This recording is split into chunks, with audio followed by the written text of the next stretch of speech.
नमस्कार प्रिय दर्शकों, मैं ज्योतिषाचार्य हरिप्रसाद उपाध्याय अपने YouTube चैनल के ऊपर आप सभी का स्वागत एवं अभिनंदन करता हूं।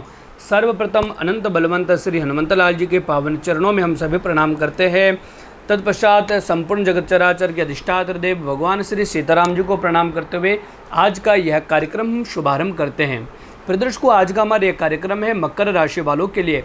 अभी से आपने 9 वीडियो पहले देखा, मेष राशि से लेकर के धनु राशि तक वालों के लिए हमने लेकर के आए थे 30 अक्टूबर 2023 को जो राहु और केतु का राशि परिवर्तन हो रहा है, यानी कि राहु और केतु, राहु अपनी अभी वर्तमान राशि मेष राशि को छोड़कर के मीन राशि में जा रहे हैं और केतुदेव यहाँ पर तुला राशि को छोड़कर के कन्या राशि में जा रहे हैं। उनके जो शुभ और अशुभ फल थे वह हमने सभी राशियों को बताया, सभी राशियों के लिए बताया।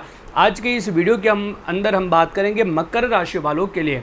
मकर राशि वालों के लिए राहु और केतु का राशि परिवर्तन होना कितना लाभप्रद है और कितना कष्टप्रद है। आइए हम बात करते हैं राहु और केतु के बारे में। प्रिय दर्शकों, आप स्क्रीन पे कुंडली देख रहे हैं, मकर लग्न की यह कुंडली बनी हुई है। यहाँ से तृतीय स्थान पर राहु देखेंगे आप मीन राशि में, और यहाँ से आप नवम भाव में जहाँ कन्या राशि है वहाँ पर आप देख पाएंगे केतु को।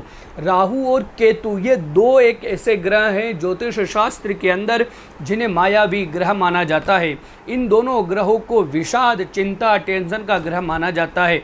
वर्तमान समय में इन ग्रहों के द्वारा लोगों को भयभीत कर करके भी काफ़ी ज़्यादा डराया जाता है, लेकिन ऐसा नहीं है। जहाँ राहु केतु चिंता का ग्रह है, वहीं पर राहु और केतु एक आध्यात्मिक ग्रह भी है। अगर राहु केतु अच्छी पोजीशन पर हो कुंडली में, तो व्यक्ति को हमने देखा है कि वह योग ऋषि बन सकते हैं, योगाभ्यासी बन सकते हैं। एक आध्यात्मिक गुरु भी अगर कोई बना सकता है तो वह राहु केतु के कारण ही बन पाता है। जहाँ राहु अगर अशुभ है तो वहाँ पर कितनी ही चिंता आपके आसपास मंडराती है। अगर आपके बाल जड़ रहे हैं ऑटोमेटिक, अगर आपके मस्तिष्क के ऊपर बाल कम है तो इसका भी प्रभाव राहु के कारण है। अगर आपके हाथ में नाखून है, हाथ के नाखून अपने आप टूट जाते हैं तो इसके पीछे भी कारण राहु है। एकदम से दरिद्रता आ जाती है तो इसके पीछे भी राहु का हाथ है।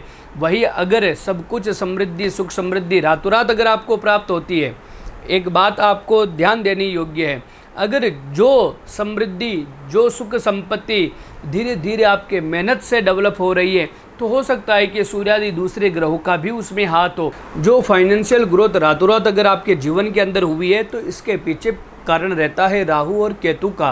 क्योंकि राहु और केतु आदमी को जब भी लाइट में लेकर के आते हैं, जब भी दुनिया के सामने अगर उपस्थित करवाते हैं, दुनिया के सामने एक जान पहचान बनवाते हैं, तो वो एकदम रातों रात बनवा देते हैं। आप देखेंगे कि काफ़ी क्रिकेटर ऐसे होते हैं जो काफ़ी स्ट्रगल कर रहे होते हैं, उनको सफलताएं प्राप्त नहीं होती है, लेकिन एक दिन ऐसा आता है कि वह दुनिया के अंदर अपना परचम फहरा लेते हैं। इसके उदाहरण है महेंद्र सिंह धोनी, इसके उदाहरण है सूर्य कुमार यादव। ऐसे कितने ही व्यक्ति हैं, सचिन तेंदुलकर, इनके ऊपर भी राहु केतु का प्रभाव है। इनकी कुंडली में काल सर्प दोष है। मुकेश, धीरूभाई अंबानी की बात करें, पंडित जवाहरलाल नेहरू की बात करें, या भारत की आज़ादी के वक्त के समय की बात करें, तो इनके सभी के ऊपर राहु और केतु का प्रभाव था। और राहु और केतु के प्रभाव के कारण ही आज ये दुनिया के अंदर अपना प्रभाव स्थापित कर पाए हैं। तो राहु और केतु अगर आपकी जन्म कुंडली के अंदर या गोचर के अंदर अगर राहु केतु अच्छे हैं, तो यह समझिए कि आपके जीवन के अंदर आनंद ही आनंद रहने वाला है। आइए हम बात करते हैं जो 30 अक्टूबर 2023 के दिन राहु का राशि परिवर्तन होगा, केतु का भी राशि परिवर्तन होगा, जो लगभग 18 महीने यानी कि मई 2025 तक रहेगा। इसका प्रभाव मकर राशि वालों के लिए कैसा रहने वाला है। वैसे मकर राशि के स्वामी बनते हैं शनि, और राहु और केतु दोनों छाया ग्रह, इनका अपना कोई प्रभाव नहीं होता है। तो शनि के समान फल प्रदान करते हैं, राहु और केतु मंगल के समान फल प्रदान करते हैं। यहाँ पर शनि मकर राशि जो बनती है, जो शनि की राशि है, मकर राशि से आप देखेंगे राहु तृतीय भाव में है। तृतीय भाव का राहु काफ़ी अच्छा माना जाता है। मैंने अपनी पिछली काफ़ी वीडियो में कहा है, आप खुद यह अपने निजी जीवन के अंदर, आप अगर आपकी कुंडली के अंदर या आपके किसी इष्ट मित्र या परिवारजनों की कुंडली के अंदर अगर तृतीय भाव में राहु है, अष्टम भाव में राहु है, या एकादश भाव में या नवम भाव में अगर आपके किसी के भी राहु है, तो आप यह अपने जीवन के अंदर आप खुद अनुभव करेंगे कि राहु के कारण आप अपने जीवन के अंदर कितनी अच्छी ग्रोथ प्राप्त कर रहे हो। उसी प्रकार जब गोचर के अंदर भी तीसरे भाव में राहु आता है, नवम भाव में राहु आता है, या एकादश भाव में राहु का प्रभाव रहता है, तो निश्चित रूप से यहाँ पर राहु के कारण आपके जीवन के अंदर एक नई उमंग, नया उल्लास उत्पन्न हो जाता है। राहु तृतीय भाव में बैठ करके आपके पराक्रम को बढ़ाएगा। अभी तक जो व्यक्ति आपके ऊपर हावी हो जाते थे, आपको ऐसा समझते थे कि भाई ये कुछ भी नहीं कर सकता, जो छोटा व्यक्ति भी आकर के आपको दबा करके चला जाता था, या मेहनत आप करते थे क्रेडिट कोई दूसरा ले जाता था, लेकिन अब राहु के आने के कारण तृतीय भाव में आपकी राशि से यहाँ पर जो आप करोगे उसका फल भी आपको ही प्राप्त होगा। और ऐसा दुनिया में अब कोई व्यक्ति नहीं रहेगा जो आपके सामने आकर के आपको झुका करके वो आगे निकल जाए। पहले लोग क्या होते थे, आपके कंधे पे बंदूक रख करके दूसरे के ऊपर चला देते थे। कंधा आपका होता था, मेहनत आपकी होती थी, लेकिन बंदूक चलाने वाला कोई और होता था, जिसके कारण क्रेडिट जो होता था वो दूसरा ले जाता था, या फिर आपको किसी ना किसी प्रकार से फंसा देते थे। लेकिन अब आपको फंसाएंगे नहीं, उलझाएंगे नहीं। यहाँ पर राहु आपको एक ऐसी दुनिया देने वाले हैं, एक ऐसी ज़िंदगी देने वाले हैं 18 महीने, जो दुनिया एक ऐसी दुनिया होगी जो सत्य होगी, शाश्वत होगी, जो पराक्रम से भरी होगी, जो उद्यम से, जो मेहनत से भरी होगी। लोग आपसे ईर्ष्या करना बंद हो जाएंगे, लोग आपको परेशान करना बंद हो जाएंगे। आप दिन रात मेहनत करके अपने कैरियर के ऊपर फोकस करोगे। राहु यहाँ पर बैठ कर के एक दृष्टि मैरिज हाउस के ऊपर भी डाल रही। यहाँ पर राहु मैरिज हाउस के ऊपर अपनी पंचम दृष्टि से पूरा प्रभाव डालेंगे। यहाँ पर एक बात ध्यान देने योग्य है, मैरिज लाइफ को लेकर के या थोड़ा आपको तनावग्रस्त रहना पड़ सकता है, क्योंकि राहु का एक सबसे बुरा गुण यह है कि वह विच्छेद करवा देता है। जब दो व्यक्ति साथ में होते हैं तो राहु अगर वहाँ आ गया तो उन दोनों व्यक्तियों को दूर करवा देता है, या किसी न किसी प्रकार से ऐसी प्रॉब्लम क्रिएट कर देते हैं राहु देव कि उन दोनों के बीच में मन मुटाव वाली पोजीशन आ जाती है। राहु का सप्तम भाव के ऊपर दृष्टि डालना मकर राशि वालों के लिए सबसे घातक यह है कि आप दोनों के संबंध में, पति और पत्नी के संबंध में खटास उत्पन्न हो सकती है। तो इस बात का आप विशेष रूप से ध्यान रखें कि आप अपने पार्टनर को छोटी मोटी बात से परेशान ना करें। अगर कोई छोटी मोटी बात हो भी जाती है तो उसको सहन करना सीखें। अगर आप सहन करना सीख गए तो दुनिया के अंदर सब कुछ आप सीख गए। जो सहन करता है वही आगे बढ़ता है। तो यहाँ पर 18 महीनों तक आपको ध्यान देने की यह बात है कि पति पत्नी का संबंध बना रहे, आप दोनों की जीवन, आप दोनों की गृहस्थी अच्छी बनी रहे। उसके लिए छोटी छोटी बातों को विकराल रूप ना दे, क्योंकि राहु जब भी आता है चिंगारी से एक अंगार उत्पन्न कर देता है, चिंगारी से पूरा बवंडर उत्पन्न कर देता है, ज्वालामुखी उत्पन्न कर देता है।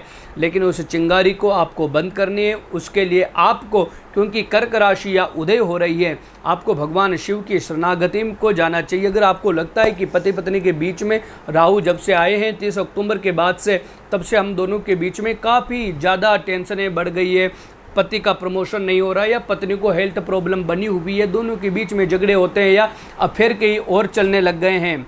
तो यहाँ पर जब शंकाएं आ जाती है, चिंताएं आ जाती है, रोग आ जाता है, तो उस वक्त आप दोनों यानी कि पति और पत्नी दोनों मिलकर के भगवान शिव की शरणागत में चले जाइए। भगवान से प्रार्थना कीजिए कि हे भगवान, हे भूत भावन शंभु, हे भोलेनाथ, राहु के प्रभाव से हमें बचाइए। तो निश्चित रूप से एकमात्र देव भगवान सांब सदाशिव है जो इस राहु के प्रभाव से आपके गृहस्थी जीवन को सुधार सकते हैं। प्रदर्शकों, यहाँ पर राहु बैठ कर के नवम भाव को देखेंगे। मैंने पहले ही बताया कि 3, 9, 11 में राहु सबसे ज़्यादा सटीक और अच्छा फल देते हैं। यहाँ पर केतु पहले से ही उपस्थित हैं और राहु के ऊपर से दृष्टि केतु के ऊपर गिरेगी और नवम भाव के ऊपर गिरेगी। तो निश्चित रूप से यह आपके भाग्य को उदय करने वाले हैं। भाग्य में वृद्धि होगी, भाग्य के साथ साथ आप एक अध्यात्मवादी बनेंगे, योग में आपका मन जाएगा। अभी तक आप स्वास्थ्य को लेकर के गंभीर नहीं थे, अभी तक आपका खान पीन, उठना बैठना, सोना, ये सभी आपके नियम में नहीं थे, ये सभी अनबैलेंस थे। लेकिन हाँ, राहु जब नवम भाव के ऊपर, धर्म भाव के ऊपर अपनी दृष्टि डालेंगे तो आप योग भी करेंगे, आप व्यायाम भी करेंगे, आप जिम भी जाएंगे, सुबह और शाम आप घूमने टहलने भी जाएंगे। आप यानी कि आप अपने स्वास्थ्य के ऊपर, शरीर के ऊपर ज़्यादा ध्यान देने लगेंगे। राहु की दृष्टि एकादश भाव पर भी पड़ रही है। अब तो कहना ही क्या है। वैसे इन 12 राशियों में सबसे ज़्यादा अगर हम अपनी तरफ से, अगर हमने इतनी कुंडलियों का अनुसंधान किया, शास्त्रों को पढ़ा है, अगर हम सब सच में बताएं, इन 12 राशियों में सबसे अच्छी अगर कोई राशि है राहु के कारण तो वो मकर राशि है। सिर्फ और सिर्फ आपकी मैरिज लाइफ को छोड़ दे तो यहाँ पर राहु आपके, चाहे वह भाग्य की बात करें, चाहे आपके व्यापार की बात करें, चाहे आपके पराक्रम की बात करें, चाहे आपके मन मस्तिष्क की बात करें, तो यहाँ पर राहु एक अलग ही पोजीशन पर आपको ले जाने वाले हैं। यहाँ पर अब आपको चिंताएं नहीं करनी है, अब आपको चिंताएं मुक्त हो जाना है।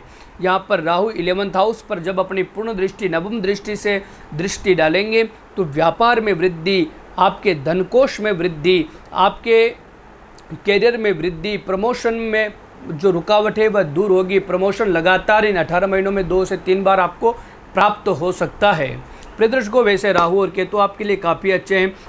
यहाँ पर केतु आपके लिए सबसे शुभप्रद बने हुए हैं। केतु का त्रिकोण में बैठ करके त्रिकोण के ऊपर अपनी पूर्ण दृष्टि से देखना, यानी कि नवम भाव से बैठ करके आपकी राशि से 9वीं राशि में केतु है और केतु की 9वीं दृष्टि, पूर्ण दृष्टि आपके पंचम भाव पर, 5वीं राशि जहाँ वृषभ राशि आप देख रहे हैं वहाँ पर केतु की पूर्ण दृष्टि है। यह आपके रिलेशन को लेकर के काफ़ी अच्छा समय रहेगा। रिलेशन के अंदर ग्रोथ होगी।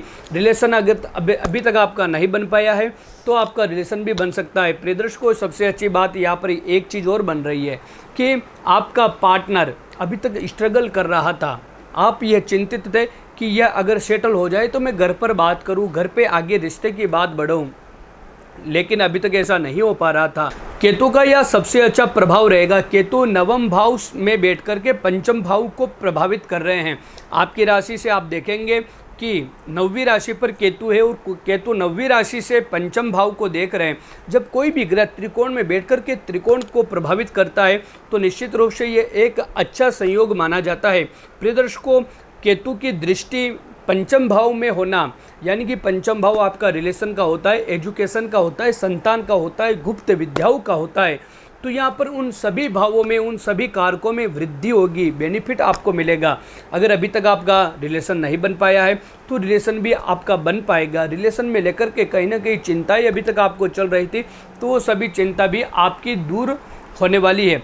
प्रियदर्शकों, यहाँ पर सबसे अच्छी बात यह बन रही है कि अगर अभी तक आपका पार्टनर पूर्ण रूप से सेट नहीं हो पाया था, वो करियर के अंदर स्ट्रगल कर रहा था, आप ये चाहते थे कि अगर ये स्ट्रगल इसका बंद हो, करियर के अंदर ये सेट हो जाए तो मैं अपने रिश्ते की बात घर पर करूं, लेकिन ऐसा मौका अभी तक आपको नहीं मिल पा रहा था। लेकिन 30 अक्टूबर 2023 को जब केतु तुला राशि को छोड़ करके अपनी पीछे वाली राशि कन्या राशि में आएंगे तब यह सभी चीज़ें संभव हो जाएगी।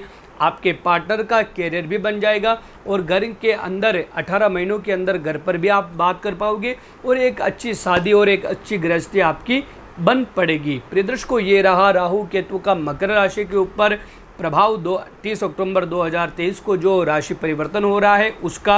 अगली वीडियो में हम बात करेंगे कुंभ राशि वालों की। प्रियदर्शकों, अगर आपको यह वीडियो अच्छी लगी है तो आप हमारे चैनल को सब्सक्राइब करें एवं कमेंट बॉक्स में कमेंट लिख करके आप जरूर बताइएगा कि आपको ये वीडियो कैसी लगी है। अभी मैं आप सभी से विदा लेता हूँ। एक बार पुनः आप सभी को नमस्कार, जय श्री हरि।